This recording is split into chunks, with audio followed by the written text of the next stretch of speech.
Don't engage alone. We do this together.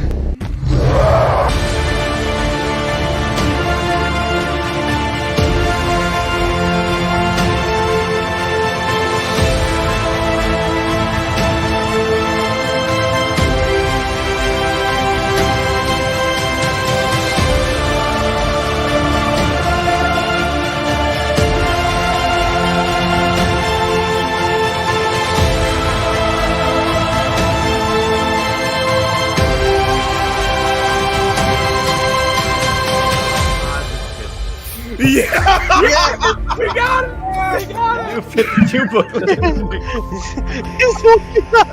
somebody clip this one. Welcome to Comics League Movie Night. I am Jared. I'm here with Taladia. What's up, Taladia? Hey, what's up? And Nick will be joining us shortly as soon as he's done watching Dune Part 2. Ha, the nerd. So we're talking about Kickass, which here's the sales pitch for Kickass. You ready? What if comic book fans tried to become actual superheroes? That's what it is, pretty much. And it's based off of the comic by Mark Millar, one of the most accomplished comic book writers of all time, and one of the leading authorities on like what sells in comic books and such. But Taladia, as we get started, what are your thoughts on Kick-Ass? Like, Kick-Ass is a very good comic book film that, let me be honest, it you have Nicolas Cage in it. Yeah. You have Mark Strong in it. Quicksilver. Basically you have Quicksilver. Yeah, you have some really good actors in there, and it's like it's a very good comic book film. Personally, for me, I think this movie is really good and better than its source material. That's an interesting thing to have. That's a good point. Interesting take, yeah. For me, I mean, I've always liked it because, again, it has that, like, because what's kind of cool, it does a lot of really original, like, ideas, like in the flashback scenes where they give the origin for Daddy. It shows it in the John Romita Jr. art style because John Romita Jr. drew the actual comic book. So that's actually kind of a cool way to homage it. And you know what's also really cool is the fact that yes, Nicolas Cage looked like Batman in this film. He's basically Batman, let's face it. He is 100% Batman. And he can actually pull it off in this film.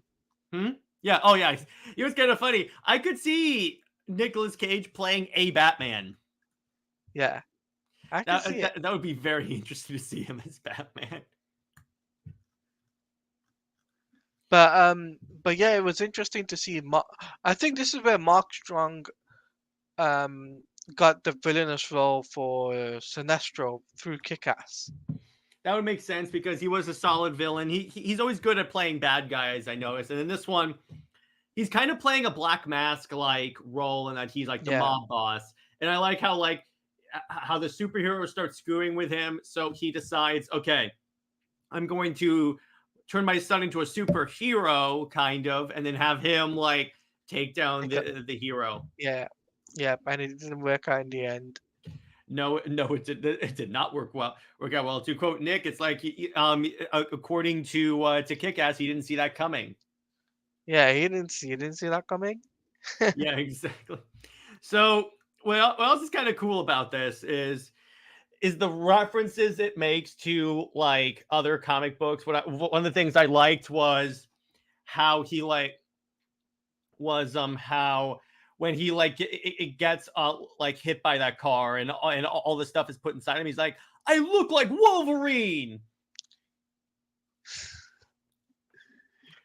Or it was like even the other dark humor, like when Hit Girl, she can name like every AR-15 platform, and she wants like a pocket knife for her birthday because again her father's basically Batman, except her father's Batman mixed with Jason Todd, so really more Red Hood. Can you imagine if Nicolas Cage played Red Hood? I can't see that. Well, then again, we couldn't see him play Superman. Superman, but we all know that almost happened, and reportedly it might have been not that bad. You never know. I mean, if anything, it shows that Nicolas Cage can play any superhero if he wanted to. He really can because he has an acting range. I mean, he's better as the crazy characters. Here's the thing. Excuse me. Imagine Cage playing the Joker.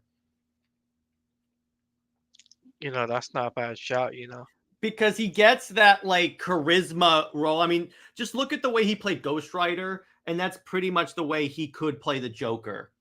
What do you guys think, chat? Like, what do you think, like, about Nicolas Cage playing the crazy person? Yeah, because he pretty much is the crazy person. So I'm trying to find some trivia here, but let's see. But I wanted to talk about the fact that how this film sets up, like, the protagonist, right? The hero of the story, right? Yeah. Because it's kind of cool that we get to see, I forgot his name now, the guy in green and yellow, right? Kickass. His name is Kickass. Yeah, and it's like, I'm just like thinking, wow, what a hero's journey from a nerd to an actual flipping hero. To an actual superhero, I know. Isn't that Yeah. kind of interesting the way that works out? Yeah, and you know what's cool is like, it's interesting that he doesn't have any girlfriends at the beginning of the film, At the beginning of the movie, yes, exactly. At the beginning of the movie. and then at the end he's like, "Yep, I've got all the chicks." Yeah, because again, ladies like the guys in uniform. So it's kind of cool, by the way. So there are some differences from the comics. So I'm going to go through Yeah. a few of those. Yeah, It says here, Dave has blonde hair in the comic book, and the movie he has brown hair, which, okay, that they change hair color all the time when they translate it. The D'Amico crime family is known as the Genovese crime family in the comics. Okay, they changed that name. In the comic book, Kickass does not kill anyone, while in the film he uses lethal weapons, including the Gatling gun, flight suit, and the bazooka. Okay, so that isn't that interesting? And I was having this conversation with Von Coleman yesterday, and isn't it kind of funny how whenever you see superheroes in live action movies, even if they don't in the comics, they end up killing people. yeah. Hey, what's up, Throth? How you doing? Hey, Throth. Why do you think that is, Taladia, that whenever they adapt superheroes into movies, they always have to have them kill? Because it's for epicness. That's why. Epic showdown. Think about And it. realism, I guess. Yeah. Like realism, definitely realism. Like that. Like, for example, like we're gonna bring this hashtag full circle into the Snyderverse, right? Think about it, right? In the Snyderverse, there is killing, right? And the same thing in here. It's like there is killing people. And well, in the Snyderverse, they even make it part of the character arc, where Superman doesn't kill after Zod. Zod's the only person he kills, unless of course he's under the control of Darkseid. But I think at that point he's kind of blameless. And Batman doesn't kill after BVS. Well, what's kind of funny? Technically, Superman kills Zod twice. Yeah, you're not wrong. Yeah, I just realized that. That's kind of interesting. He must really have a vendetta against Zod, huh? Yeah. Which I'm curious, since we got that new Mark Millar comic, which crossover with all these stories like Wanted and Story Kickass and Kingsman and Nemesis, called Big Game, because I think that's the story. Yeah, for those that don't know, a lot of Mark Millar's books all exist in one continuity, which is actually kind of cool how he does that, and it's partly why Mark Millar is such a fantastic comic book writer. And the thing about it is, and by the way, for those of you non-superhero, for those of you mainly like Marvel DC fans that want to know what has he done. He did the original Civil War comic for Marvel. He did Red Sun, the actual comic for Marvel. For DC. I don't know why I said Marvel. Jeez. It's been a long night. He did the Ultimates, like the Ultimate Avengers for Ultimate Comics. Yes, he did. He almost did. Okay, so I think it was like 90s, early 2000s, they wanted to do like the Death of Superman treatment for Wonder Woman. And an idea that he proposed as a joke, he wasn't serious on this, was the R word of Wonder Woman. I'm trying. I don't know what I can say on Twitter here. No, you can't. You can't. Yeah, say so that. I'm just saying R word. You guys know what I'm talking about. By the way, that wasn't a serious idea. Just want to be clear on that. Yeah, you can't do that in the comic. No. No, you can't. Because the original Nemesis kind of was retcon recently with Nemesis Reloaded. Oh, that's kind of cool. I read like I think I read the first issue of his new Nemesis series. It's not bad. It's not bad. It's not my cup of tea. The other thing that I've actually watched of his is Jupiter's Legacy, which is basically his version of Justice League, pretty much. Yeah. They made a show about on Netflix because he's like a big executive at the studio now. So we have Zack Snyder and Mark Millar, two of the greatest comic book people ever. Two comic book nerds. Two comic book nerds, exactly. And what's really interesting about it is in terms of like of this IP. Again, you know what's kind of funny about Kickass? Mm-hmm. It's the Spider-Man story, but without a radioactive spider. Yeah.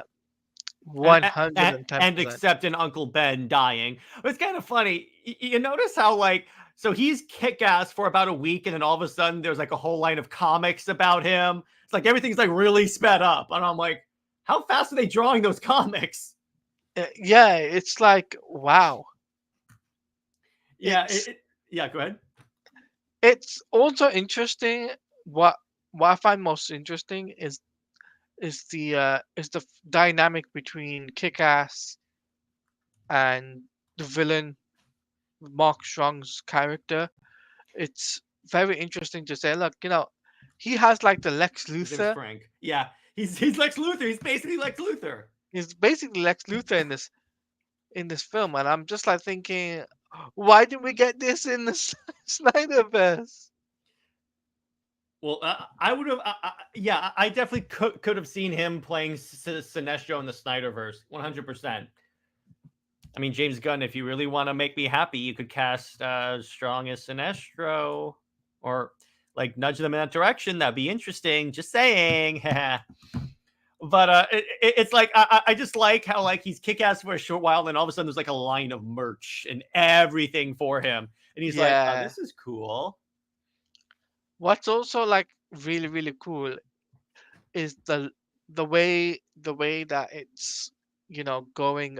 Like it's going up, then it goes down, then it goes up again. In terms of like the whole story of the movie, yeah. Like the hero's journey, basically. The hero's journey. It's like it's going up. Like you get Kick-Ass gets to become Kick-Ass, so to say, and then he has a terrible thing that happens to him, and then he has to go redeem himself, basically. Yeah, and what else is really cool about it when you're watching is that this movie also vacillates in terms of tone really well, because it does like the hyper comedic, because this is a very much a R-rated superhero thing. Now you may be wondering, Jared, I thought you hated like R-rated humor in a superhero content. What I've said is I hate R-rated humor in DC. I'm fine with it in an original IP because that's the original IP. You don't have to like change the characters per se. But with this, that's why I hate Peacemaker with a passion. But with this, it's an original IP. This is the way the comic is. So I understand that. Wait, you hate John Cena, basically? I don't like... I don't like anything he's done with DC. I'm just going to put that out there.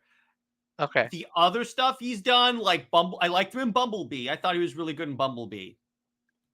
Okay, I had to ask. I wasn't too sure if you hated John Cena or just hated. No, No, I just hate Peacemaker as a character. It's particularly they're taking Peacemaker and turning him into the Batman who laughs. In that they're putting him in literally everything, and I'm like, no, I don't want to see Peacemaker anymore. And now there's other Peacemakers as well, and I'm like, stop it. Yeah, apparently he's in MK1 too, and I don't want this. It's the show the show sucked. So I mean he's his only character. But back to Kickass anyway. yeah. What I really wanted to ask you, because I think this is something, was there ever a rated R version of the film? I thought this movie was rated R. No, like 2 different cuts. Was there ever Oh, you mean a director's cut? Yeah. Let me look that up. I that's actually a very good question. Let me check that out. So Rated R director's cut. Let me see movie because there is one of the comic, believe it or not. Yeah. I think there is an extended cut. Let me see. I'm going to Techland. Let me see. This is taking too long to load. Let me check. Apparently, yeah, there is a director's cut from what I can see. Let's see. On MTV, they'll talk about the deleted scenes. For some reason, my internet's being a little slow in terms of that. Otis says Peacemakers as useless as Lois Lane and Harley Quinn. Thank you. Wait. Otis, why weren't you here last night mentioning that? Yeah, we were bashing Lois Lane in the stream. So according to Matthew Vaughn, there's 18 minutes of deleted footage. And if the film's a hit, he'll do an extended cut. And let's see. The problem about this movie is that I was trying to make it snappy and short because I think a lot of movies have become way too long. Okay, he has a reason for doing that. It's not like they couldn't do that. They couldn't do that. He said, apparently there's a groupie sex scene in the movie. Well, of course, because it's a very R-rated movie. She deserves it. Thank you. However, we got a spin-off series called Super Crooks. Oh, he's talking about the Millar series. And yes, Lord Thoth, Lois Lane deserves all the hate she can get. That is correct. Which is why I have become the Lois Lane hating channel. I have no No. It's Zois. Zois, yes. It's always fun to bash Lois Lane. Or to say about how really character-wise she works better with General Zod. Hence my Zois ship. I thought that was a good... And again, thank you, Taladia, for encouraging me to tweet that. Hey, yeah, no problem. Hey, at least you got your clicks. Yes, I exactly. It got me clicks. Now, I prefer Wonder Woman and Superman. Thank you! Thank you, Thoth. Thoth, you will fit in very well here, my friend. You will fit in very well here.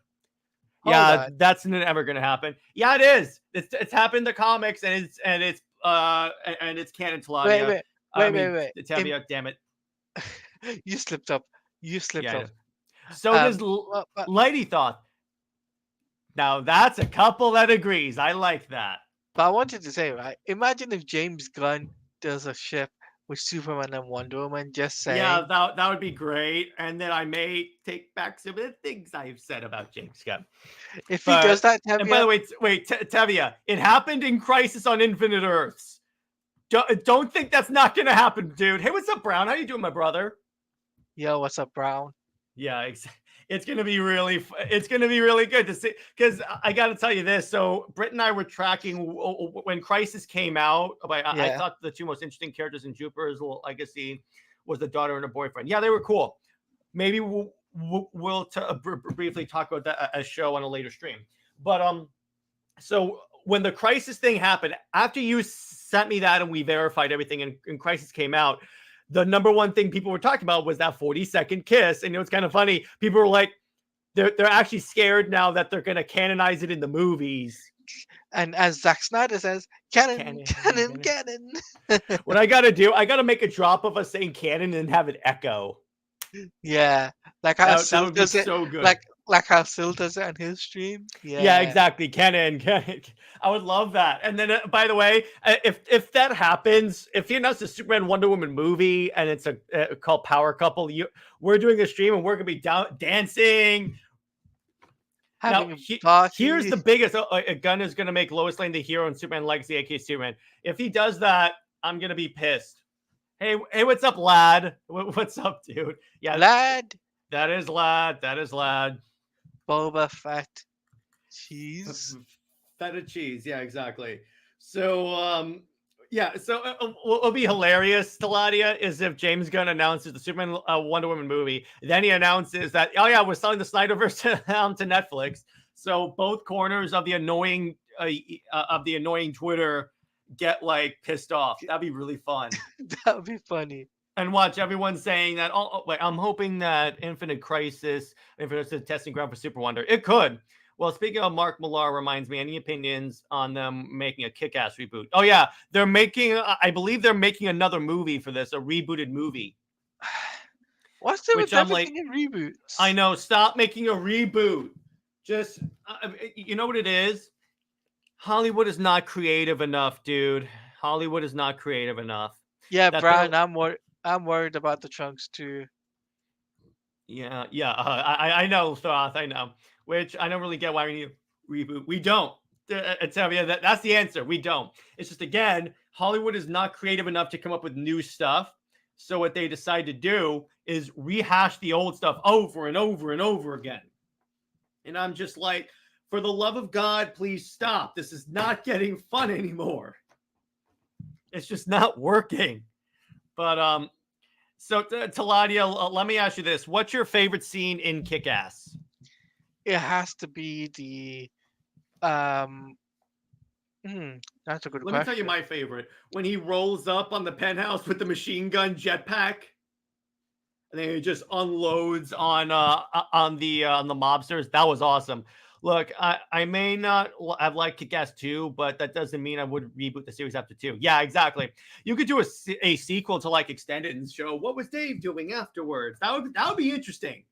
But still, it's like, just let the past die, to quote the Star Wars movies that don't exist.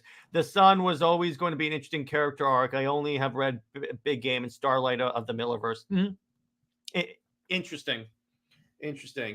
So, Talaya, have you thought of what your favorite scene is? Yeah, my favorite scene is the montage of Nicolas Cage.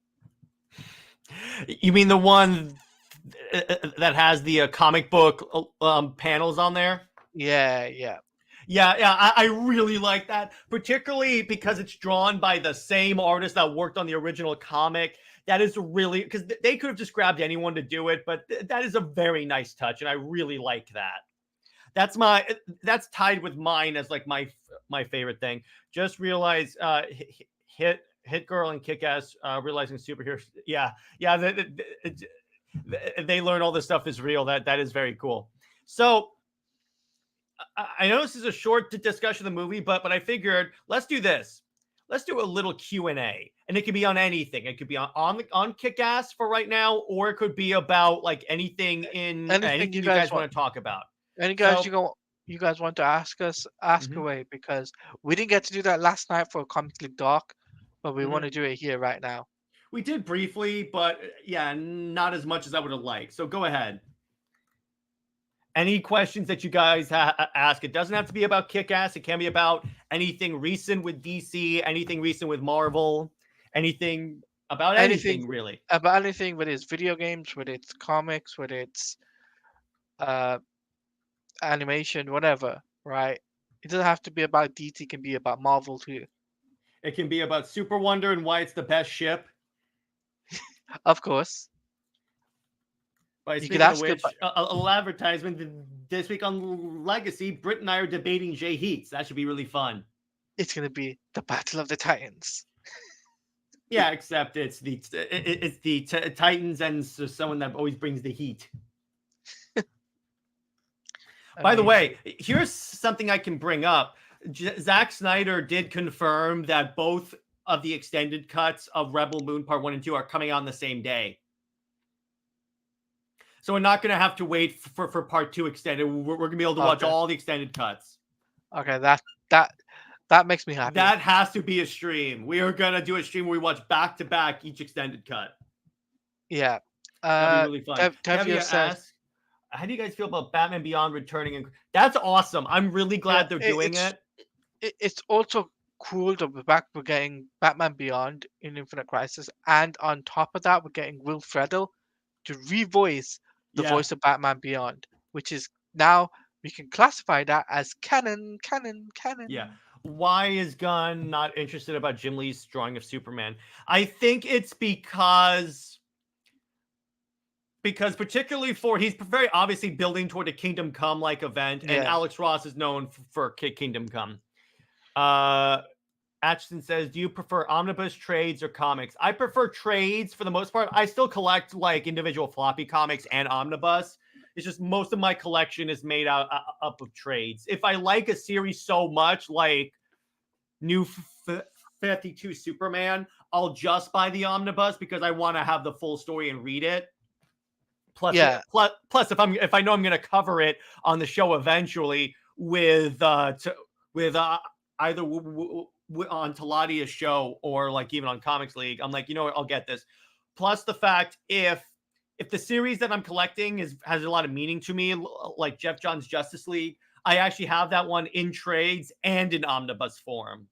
See, here's another thing too. I'm looking at Amazon right now. Hardcover for Superman Unchained is $15.99. Not bad, honestly, for a hardcover. That is not bad. So I'm gonna pick that up. You should, and we'll cover it. And we'll cover it. Like I'll show you guys. Like I'll pick 2 comics to pick up. So what I might pick up is Superman Unchained and possibly All Star Superman. Those are fantastic choices, dude. Those are fantastic choices. Do you prefer hardcovers as well? Yeah, I prefer hardcovers over paperbacks just because they last longer. Plus, they look cooler on a shelf than just a bunch of paperbacks. Are you guys worried about the rumored huge budget of Superman Legacy? By the way, Taladia, I have an update from what I was talking about last night. Go on. Remember when I said I wasn't sure if that includes marketing?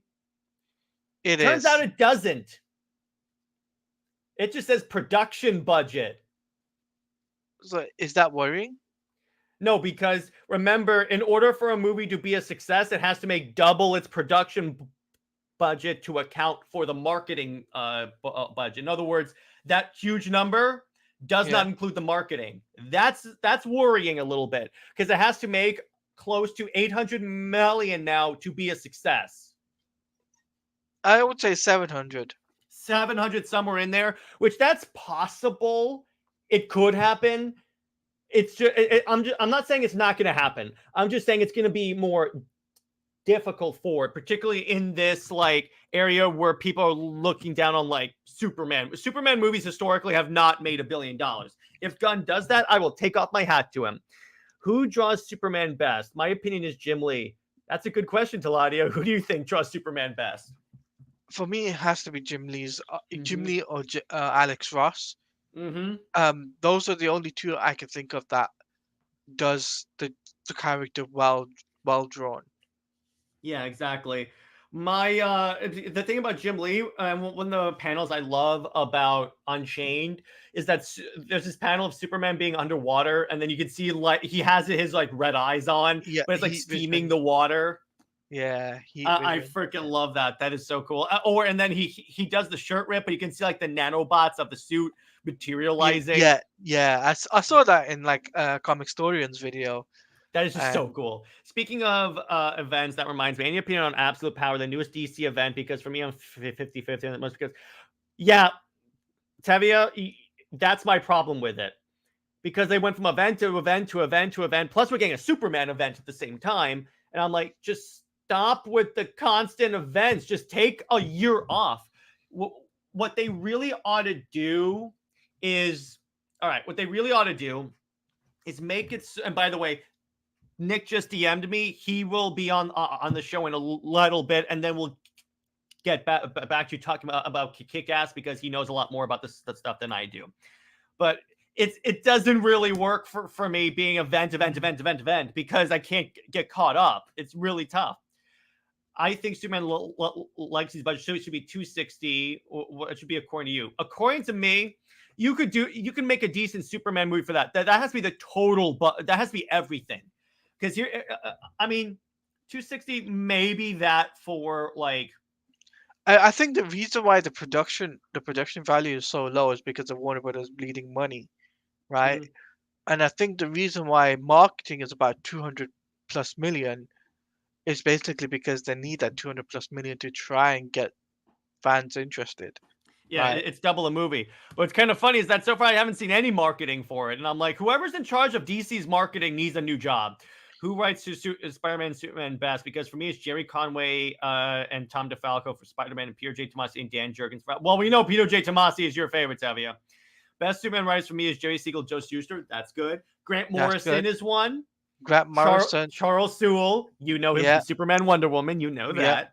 Scott Snyder. Yes, for that. I do appreciate that. I like that one.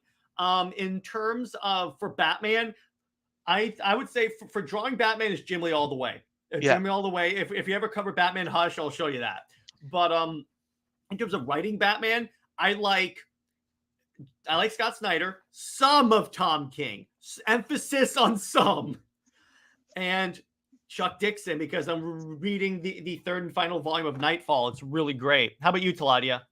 For me, Superman is obviously Jim Lee, Scott Snyder, great combination. Mm-hmm. Charles Soule, of course. Oh, Johns. Don't mention his name. It's my show. I can mention him, particularly if I'm talking about Green Lantern too. I'm gonna have to.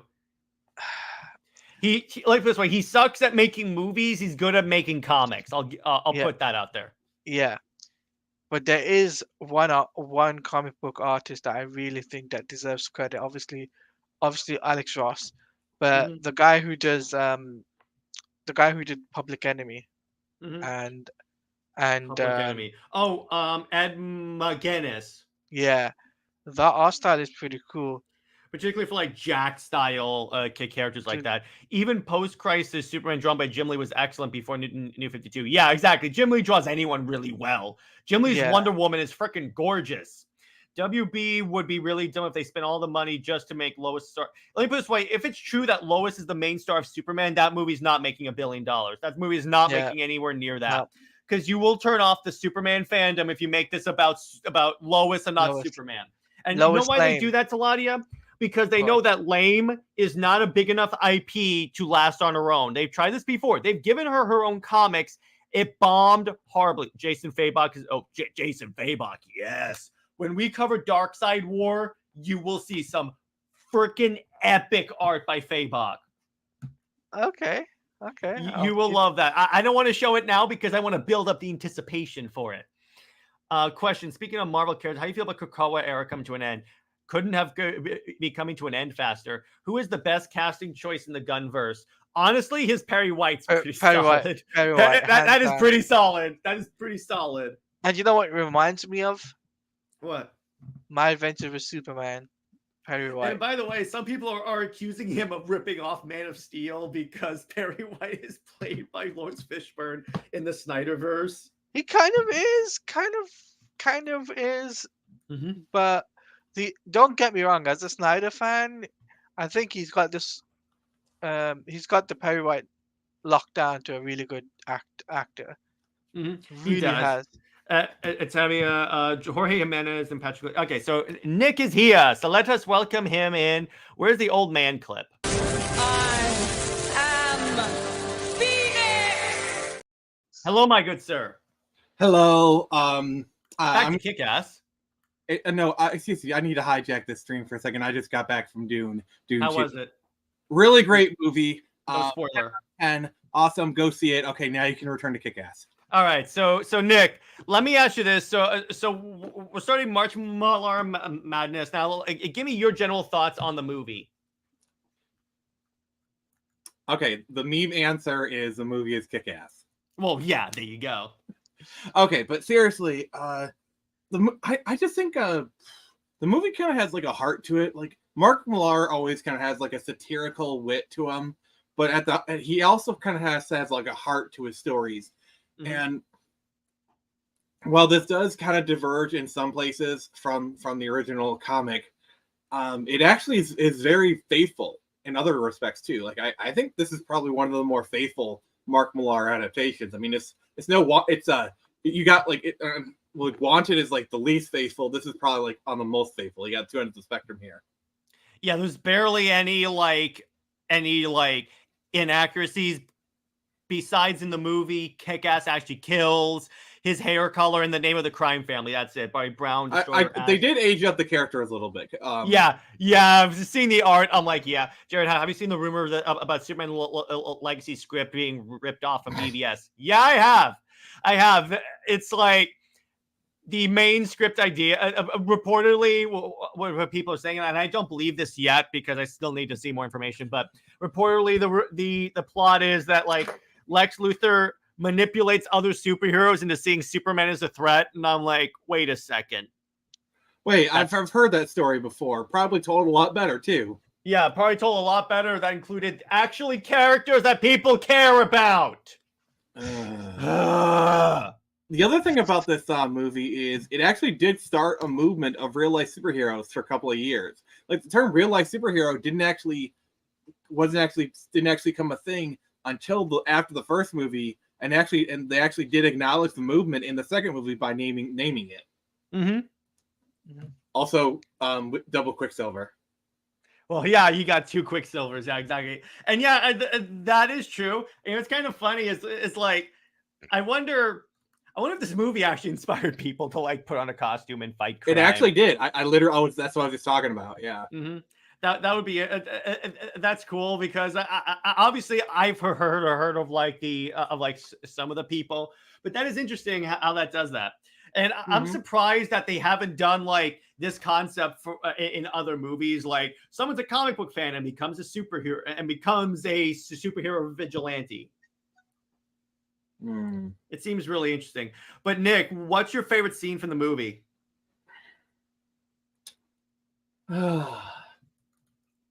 Trying to think here. Probably it's when it's after a hit girl gets shot and they go to the bowling alley and it's like, I want this. Like, oh, sorry, Dad, I'm just effing with you. It's like, yeah. It's like, I want a puppy. Actually, I think I may have that quote here. Kick-ass quotes. Language. That. Well, yeah. But movie. Okay, here we go. Obviously, I'll censor it. But so, have you thought a little bit about what you might want for your birthday? Can I have a puppy? You want a dog? Yeah, a cuddly, fluffy one, and a Bratz movie star makeover, Sasha. He's stunned. And then Maddie says, I'm just messing with you, Dad. I love a Benchmade Model 42 butterfly knife. Oh, child, you always knock me for a loop. Oh, dear God. I really love that. I love that. And by Brown, yeah, Phoenix Jones did exist. And reportedly, yeah, it didn't work out well for him. Wonder Woman was really interesting in the Injustice arc. I still think Superman may have walked for killing Lois and Joker. Yeah, Injustice is like a really shitty story when you think about it. So that's just that. But yeah, so and that is a really funny thing. I like how like this dude is basically Batman, and it's kind of funny. I wonder if this was, and by what's up nickname, I wonder if like these two characters, Hit Girl and Big Daddy, are like Mark Millar making fun of the child endangerment thing for Batman and Robin.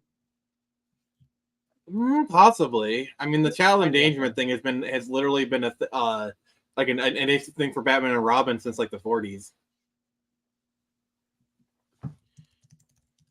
Yeah, and that is really cool. I did enjoy that, but and again, I definitely like how this thing is also making fun of a lot of comic book like comic book tropes and stuff.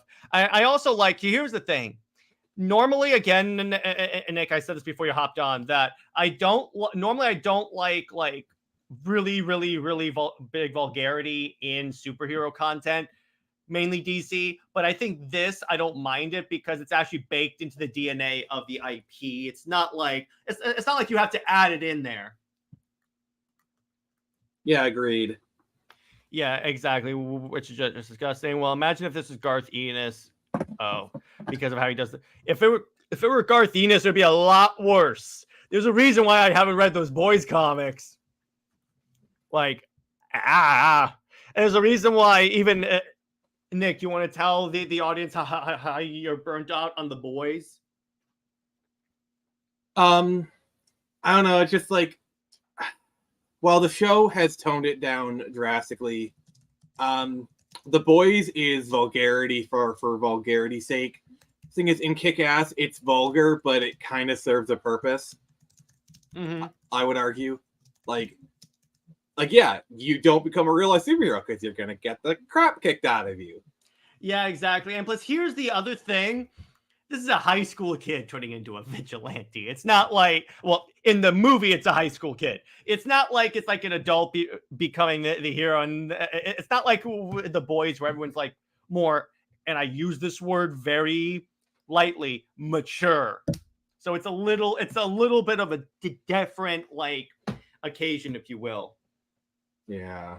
Which but honestly, again, and the reason why I really like this movie, and I'm glad that we're going to be covering it, is because I've always felt like these movies are really cool when like they take the comic book stuff and make it real. Nick, what'd you think of the scene where they actually put John Romita Jr. art in the movie? I was very happy. Yeah, because it's cool seeing the original, because they could have grabbed like any artist and had them like drawn comic book stuff, but I liked how they actually had the artist of the original comic do it. Brown says, Jared, Nick, do you believe the rumor that the writer put Robin in Batman comics because they could not show gay relationships in the day? That's why, no, it's not. The story was, that is such a crock of crap. I'm sorry. Yeah, they put Batwoman and Batgirl in the comics to put those rumors to bed. Yeah, to put those rumors to bed. The funny part is that now Batwoman is a lesbian character. Okay, so Robin was originally created, and the reason we had a lot of those sidekicks, like Bucky, was like they wanted a kid sidekick because they felt like, oh, these 10-year-old kids, they can't relate to a 30-year-old fighting crime. Let's give them a kid sidekick for them to relate to. That was the entire creation of sidekicks in the 40s, and that's all it was. The gay relationship is a consequence of overactive imaginations or people looking for a controversy. Yeah, exactly. Now, in terms of, and it is really funny that again, the very character that they brought in, granted, was a different version of Batwoman, but still that name is now associated with an LGBTQ superhero. So I really like that irony. And a pretty cool character, if I may say so myself. I love her color scheme because black and red has always been, and Nick can say this as well, it's a color scheme that goes really well together. Yeah, it's really hard to make black and red look bad. It's very hard, and particularly in like Halo and all that stuff. And by the way, speaking of character designs, real quick, I want to show off a new one that I have.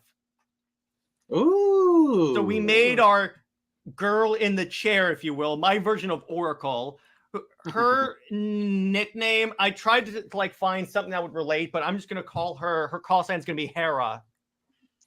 I mean, you Hera, could do Cassandra. I like Cassandra. Yeah, I'm working on it. But so because Cassandra was an Oracle. So here are the rough pencils. So I wanted to go with the whole wheelchair thing, and the idea is that she's a former superhero who had her legs blown off in battle. Ooh. So she still finds another way to be of service. So I'm taking that because, again, one of the things I'm doing with Athena and Pantheon is I'm correcting a lot of the mistakes DC has made with certain characters, like keeping that type of character as like Oracle, if you will, in terms of that she looks dangerously close to Babs. I mean, we'll do a lot more to differentiate her, like the fact that she has a more futuristic wheelchair and stuff. We're still hashing out that stuff. I hated that they kept making the Robins younger and younger. At least in Batman the Animated Series, Robin and Barbara are at least college age, and that's all good for Bruce Timm. Had to. you guys like any worse superhero movie secretly? If it's for all three of you. Oh, yeah, I think what Brown says. Do you guys like any bad superhero movies in terms of Blank movies Man. that are considered bad? Green Lantern. I like Blank Man. It's Blank Man. Blank that Man. it's a superhero movie from like the early to mid 90s. It's Oh yeah, we have to remember that Nick is it's a from Wayans time- Brothers movie. We have to remember that Nick is from a time centuries ago, so we may not understand his references. How about Medusa because she has tentacles and eyes everywhere? Okay, Dave, you just fixed it. That is perfect. Dude, thank you, Dave. That is excellent. I'm going to go with that. Thank you. I'll give you a shout out in the book for that. Special thanks to Dangerous Dave the Impaler. Yeah, exactly. That is excellent. I did think of that. See, this is why I love you guys. You guys help me out. Plus, it has all that Greek stuff on it too. So. Yeah. How about you, Taladia? What's like a superhero movie that's considered bad? The Snyderverse doesn't count because everyone secretly considers those movies good. Superman Returns. That's a good movie. I will fight for it. I will fight you for that. A question for Nick. I'm wondering if he's read Big Game, which crossed over Kickass and Wanted, and of course, Nemesis. I don't think I have so. not. This is actually the first I've actually made aware of it. Oh, okay. Yeah, because Millar is doing a lot to like make all of his stuff exist in one continuity. In fact, that's the way he's doing it because currently he's moving all of his stuff to Dark Horse. Oh.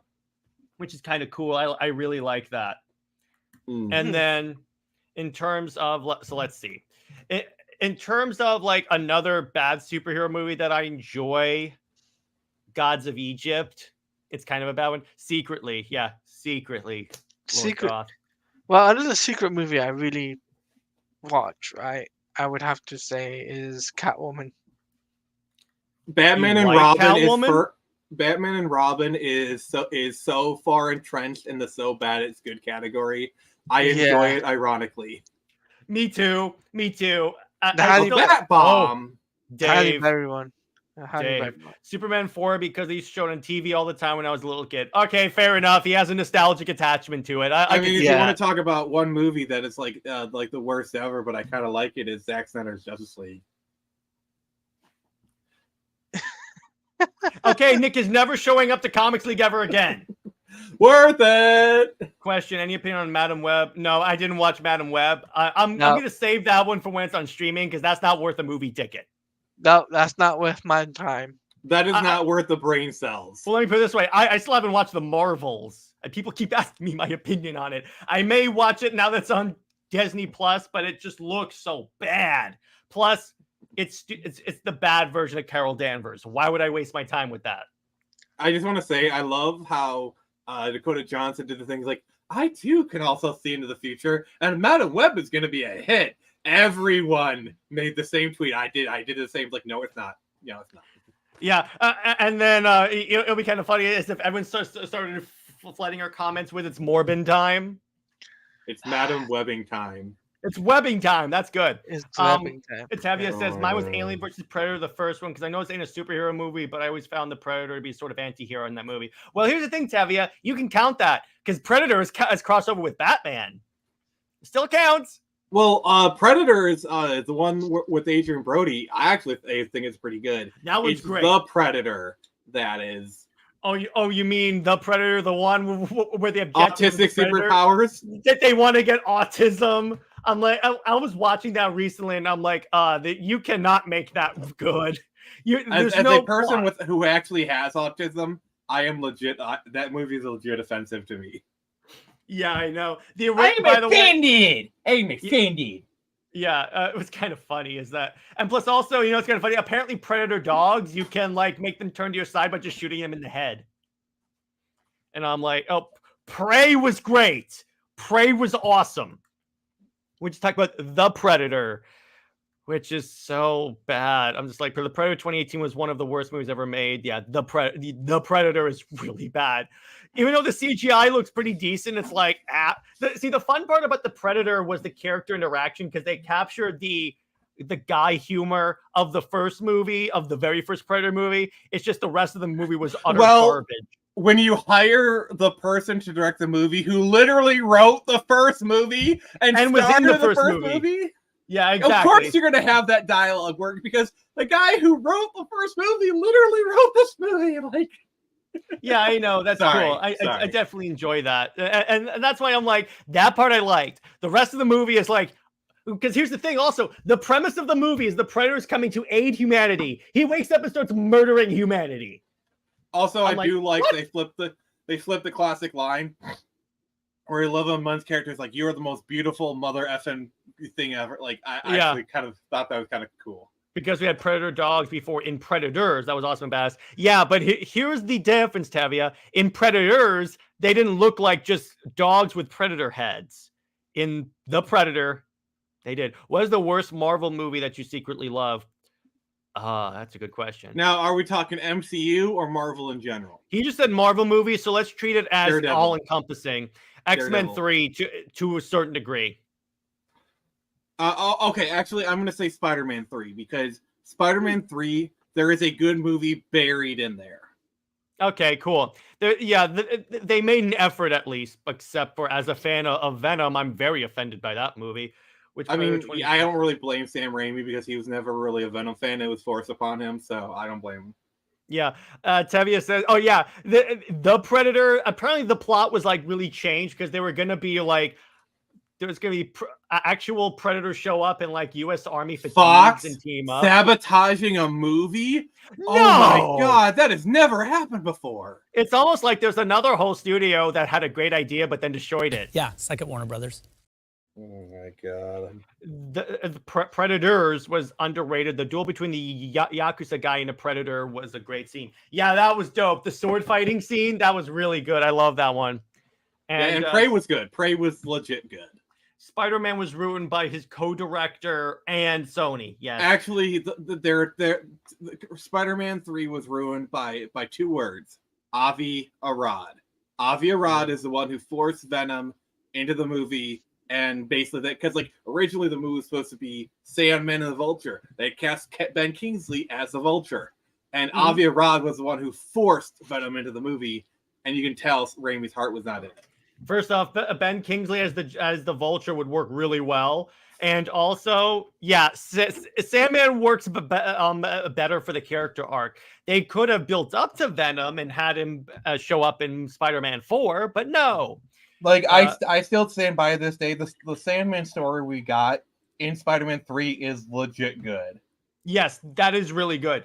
Dave brings up a good point. Spider-Man 3 didn't have Venom, and Eddie Brock got the symbiote at the end of the film as a setup for Spider-Man 4. That would have been great. Yeah, like the scene where it falls on him in the church. If that was the last scene, or like even the post-credit scene, it's almost like I've been saying that for 2 years. Yes, I know. You have said that on the stream. That would have been a better way to do it. Plus, then you set up Venom. And the way you can make the plot for Spider-Man 4 is that all of a sudden a black suit character that looks like Spider-Man starts murdering people. Yeah. What is your fave Tarzan movie, since there's so many out there? Mine is the live action movie they made relatively recently with a Skarsgård. That one was really good. I'm sorry, I'm a sucker for the Disney version. Disney version's good too. Disney version is good too. Put your faith in what you must be. You know, I'm going to stop there before the Disney ninjas come slit my throat. Yes, thank you, Nick. I was about to say, I want them to release the extended version of Spider-Man 3. Don't be so. Wasn't there like already like a editor's cut of Spider-Man 3 that's like buried on streaming services? I gotta find it because I've heard that's better. Yeah.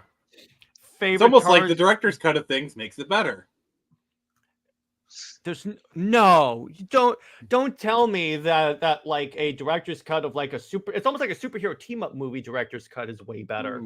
But nah, that would never happen, and definitely not be a global phenomenon. You know, we should do a hashtag release the Raimi cut. Yeah, we should do like release the. Yeah, exactly. Just do that alongside hashtag Zois.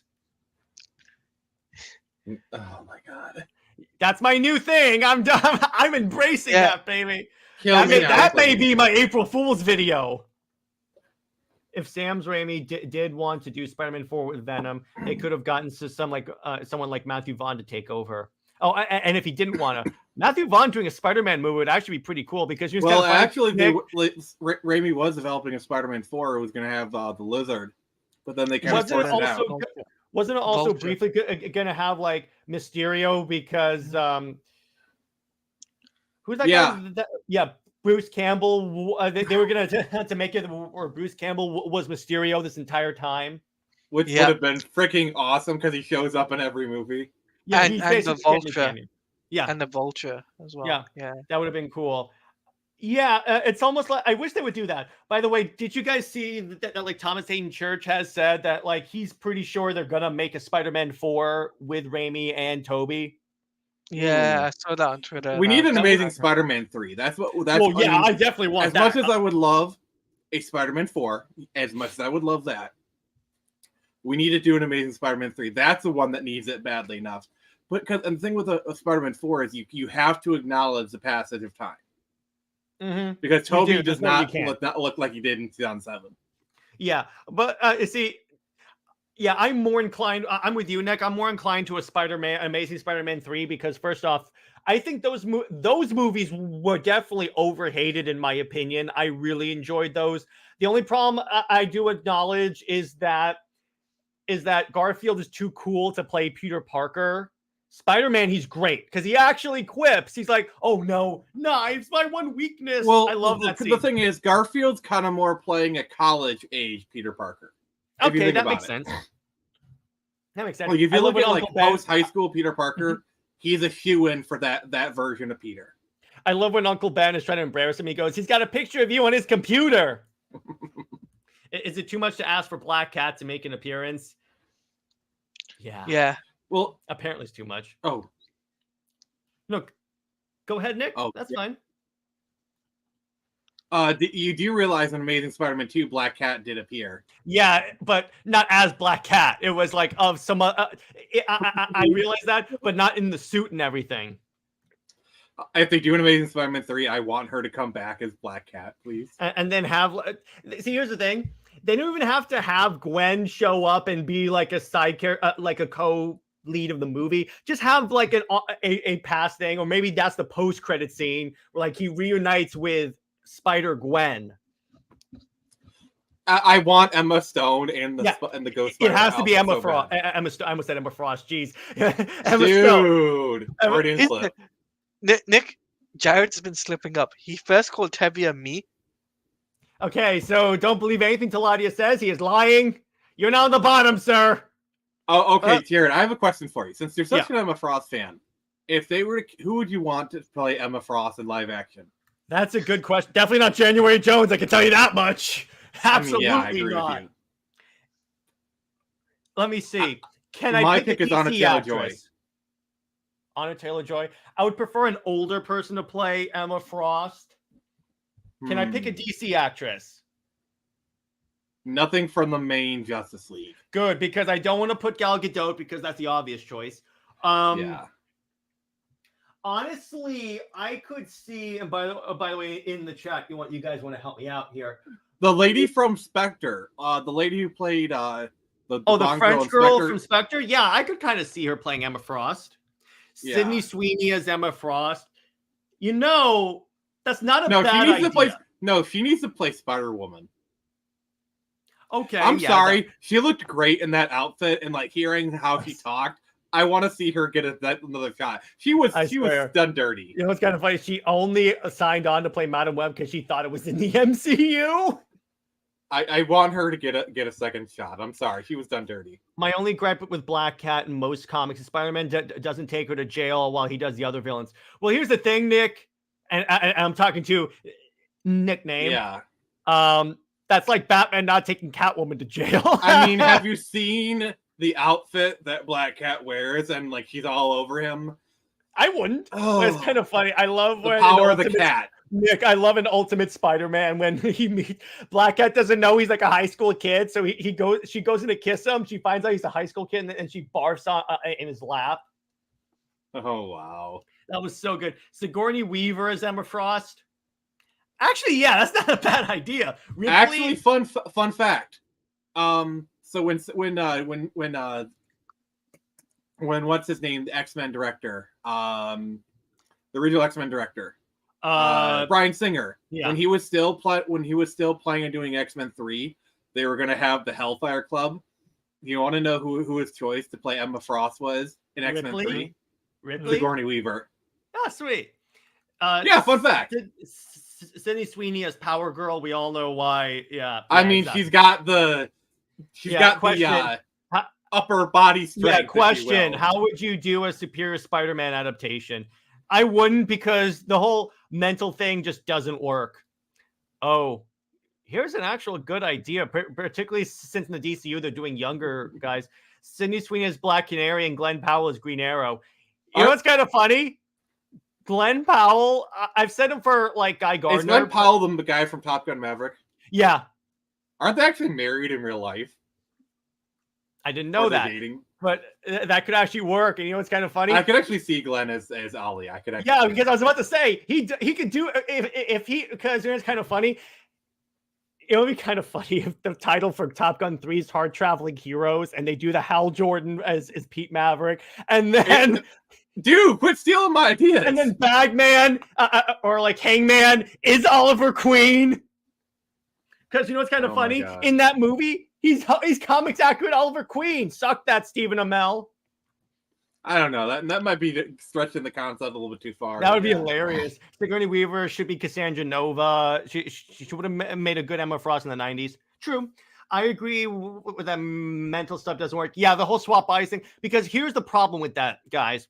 If you do Superior Spider-Man in that... okay, see you later, Thought. Thank you for showing up. So, Tevia, here's the problem, and I do agree with you about why that doesn't work. Because doing the whole mind swap thing falls into the same really confusing the general audience territory as multiverse. So time travel. Yeah. You got to keep this as realistic as possible, because otherwise the general audience is just going to check out like they have already. Time travel. Oh my God. Of all the clips you still have. Yeah, I still have that one. But yeah, so this looks like a good place to leave this so we can all go get prep for other shows. But this is a fantastic movie. If I have to rate Kickass out of 10, I give it a solid 8.5 out of 10. I love this movie. There are some story plot holes that I'm not that keen on, but besides that, it's a very fun movie. How about you, Nick? Yeah, it's good. How about you, Taladia? Out of 10, I would give it an 8.5 or a 9 out of 10. Yep. Because it's close to the comics. So, yeah, that's what I'm going to say. Now, just so you guys know, and next week we're going to be covering Kickass 2. Week before that, week after that, Kingsman 1. And then the week after that, Kingsman 2. We're not going to be covering the Kingsman. We're just going to do the original and the sequel. And full alert, the Kingsman, the prequel is actually not bad. It was really fun. I like that one. So that's the plan. In terms of Super Wonder Legacy, hopefully Britt and I will be able to have our debate with JJheat. And then in terms of problems with Tevia, I'm going to do your idea of doing a problem with the Tomorrowverse, but I'm going to extend it to the problem with DC animation as a whole. So now I'm going to be talking about the AMU and the Tomorrowverse as well. So we're going to go off of that. How about you, Nick? Where can we find you, and what have you got coming on your channel? In less than an hour. Sorry, I love doing that. I will be streaming Pokemon Yellow over at my channel. We are going to see if I can take the heat. We're going to try and go up against Blaine. Should be... Yella, Nick? I'm yelling like a yeller. Mm-hmm. But that'll be cool. And then, and then next week is Teen Titans week. So where I'll be doing a rewatch for Teen Titans, and then we'll be reviewing Teen Titans, the comic book, which will be the first time Jared's ever reading it. It's such a great book. Jeez, I love that book so much. See, the only crime is the fact that you're only now just reading it. I know. There's so many series. That's what I love about comic books and coming into it late, honestly, because as much as DC keeps doing really stupid stuff, there's so much great new stuff, great old stuff. Remember when we covered Nightwing, and that was your first time reading that, and you were blown away? Yeah. Oh, and by the way, fun fact, either on his channel or mine, Tevia and I will be discussing the first volume of Super Sons. We're finally doing that. Oh, We're finally doing that. He broke you. I'm going to be as honest as possible, Tevia. I got to be honest with you, dude. I'm going to be as honest as possible. We'll DM outside of this and decide on whose channel. Either way, it's fine with me. So while it's fair to say I might not have the best taste in movies, I think you could agree I actually have pretty good taste in comics. Oh, you have damn good taste in comics, dude. You kidding me? Like, good lord, you have great taste. I will give you that. I may disagree with your taste in TV shows like Avatar: The Last Airbender season 3, but you know what? You are an authority on comic books that I take very seriously on good comics. Dude, you're still the Lord of comics. Well, yeah, that's true. And Taladia, I also really take your opinion seriously on Superman comics. And speaking of which, Taladia, where can we find you and what have we got coming on your channel? Well, you guys can follow me on Twitter at TaladiaPlays_ and on YouTube at TaladiaPlays. On my channel, guys, I will be doing a video talking about WB Games Montreal and them looking for a creative director. That'll be for members first, then it'll go out to the public. And also I will be doing Snyder Fans Read Comics, as this will be the last week before I take a month break because of Ramadan. So you guys want to tune in for that, and then enjoy your rest, brother.